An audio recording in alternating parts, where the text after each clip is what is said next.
जी, ये भूत प्रेत कहाँ रहते हैं? ये एक बड़ा अच्छा विषय आपने लिया है, प्रश्न किया है कि कहाँ रहते हैं। देखिए, इन लोगों का ऐसा होता है कि मनुष्य के शरीर का ये कहा गया है कि छित जल पावक गगन समीरा पंच रचित यह अधम शरीरा। तो ये जब इन लोगों के मृत शरीर जो होता है उसका संस्कार जब कर दिया जाता है तो उसमें ये होता है कि दो तत्व तो नहीं रहते हैं उसमें, एक आकाश तत्व एक पृथ्वी तत्व। तो ये लोग एक प्रकार से वायु ही समझ लीजिए, और वो इधर उधर भ्रमण किया करते हैं। उनकी आत्मा भटका करती है, और वो आत्मा जो भटका करती है वो अचानक अगर किसी की मृत्यु हो गई है या किसी का एक्सीडेंट किसी तरीके से हो गया है या किसी ने मार दिया है या वो ख़त्म हुए हैं और उनका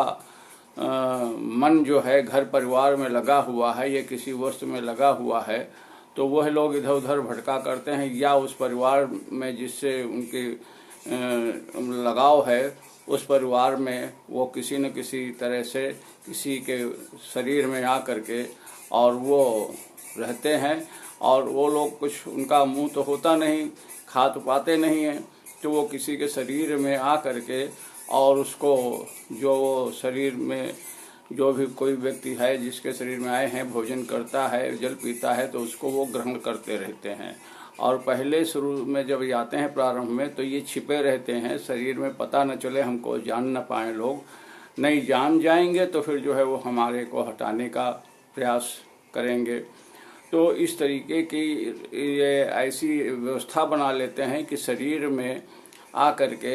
ये पेट में नाभि के पास या शरीर में किसी अन्य स्थान पर ये बैठ जाते हैं और धीरे धीरे पूरे शरीर पर ये एक तरीके से कब्जा कर लेते हैं। और जब ये शरीर पर कब्जा कर लेते हैं तो अक्सर मनुष्य कहता है जिसके शरीर पर ये आत्माएं इस तरीके से वास करती हैं कि हमारे घुटने में दर्द हो रहा, हमारे कोहनी में दर्द हो रहा है, हमारे पीठ में दर्द हो रहा। तो ये जगह जगह इनका इस तरीके से ये मालूम हो जाता है कि। और दूसरी बात एक ये है कि इन लोगों की जब ऐसे अगर बोलने लग जाते हैं, खुल जाते हैं, प्रयास करते हैं कि ना खुले, लेकिन फिर भी जब कोई ऐसी बात होती है तो वो बोली उनकी बदल जाती है, दूसरे तरीके से बोलने लग जाते हैं। और घर के लोगों को कभी कभी ये लोग बदला लेने की भी भावना रखते हैं, तो ये परेशान करने लग जाते हैं, गुस्सा करेंगे, सामान फेंक देंगे या उसके कोई काम नहीं बनने देंगे, किसी तरह की कोई बीमारी ऐसी दे देंगे जो जटिल बीमारी होती है और वो बीमारी जाने का नाम ही नहीं लेती और उसमें दवा इलाज में पैसा खर्च होता रहता है। तो इस तरीके से ये लोग जो है आते हैं, रहते हैं। और दूसरी बात है कि जहाँ कहीं खंडहर है, टूटे फूटे मकान पड़े हैं, सुनसान जगह है कहीं पर, और कोई चौराहा है कहीं पर किसी ने कुछ कोई किसी तरीके का टोटका कर दिया है, तो वहाँ पर भी ये अदृश्य जो आत्माएं होती हैं ये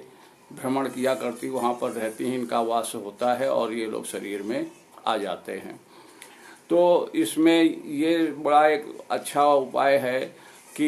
ये लोग शरीर पर किसी तरीके का कोई नियंत्रण न रखें और मनुष्य जिस तरीके से अपना दैनिक कार्य करता है, जीवन व्यतीत करता है, उस तरह से रहे। लेकिन फिर भी जब ये परेशान करते हैं तो बहुत से लोग ऐसे हैं जो पूजा पाठ करते हैं। तो देखिए आप, हनुमान चालीसा में लिखा हुआ है कि भूत पिशाच निकट नहीं आवे, महावीर जब नाम सुनावें। तो जब हनुमान चालीसा पढ़ी जाती है या दुर्गा जी का कोई कवच है या कोई कुछ किया जाता है पाठ उनका, या अन्य किसी देवी देवता का, नरसिंह भगवान का कुछ मंत्र जपा जाता है, तो ये धीरे धीरे हट जाते हैं। तो इस तरीके की इन लोगों के ये रहने की आदतें बन जाती हैं, शरीरों में ये पूरा कब्जा कर लेते हैं और इस तरह से ये रहते हैं और व्यक्ति को परेशान किया करते हैं। अब इसमें एक बात ये भी होती है कि इसकी एक स्थिति होती है, उस स्थिति में कुंडली में देख लिया जाता है, कुंडली से भी पता चल जाता है कि इसके कुंडली में क्या ऐसा कोई योग है ऐसी कोई बात है कि जिसमें भूत पिशाच वगैरह का कोई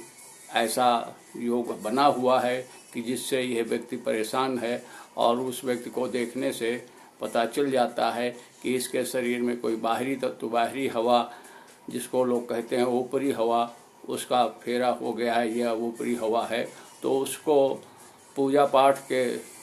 माध्यम से या उसकी अगर वो बोलता है, वो शरीर पर आ करके आत्मा बोलती है तो वो बताती है कि हमारी मुक्ति किस प्रकार से होगी। तो अगर उसका प्रबंध कर दिया जाता है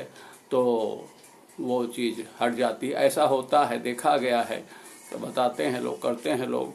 और ये कोई अंधविश्वास की बात बढ़ावा देने की नहीं है, न मैं कोई अंधविश्वास की बात बता रहा हूँ, लेकिन मैं अंधविश्वास फैलाने के भी उसमें नहीं हूँ, लेकिन ऐसा होता है जो देखा गया है। तो इनका वास ऐसी ऐसी जगहों पर होता है। धन्यवाद।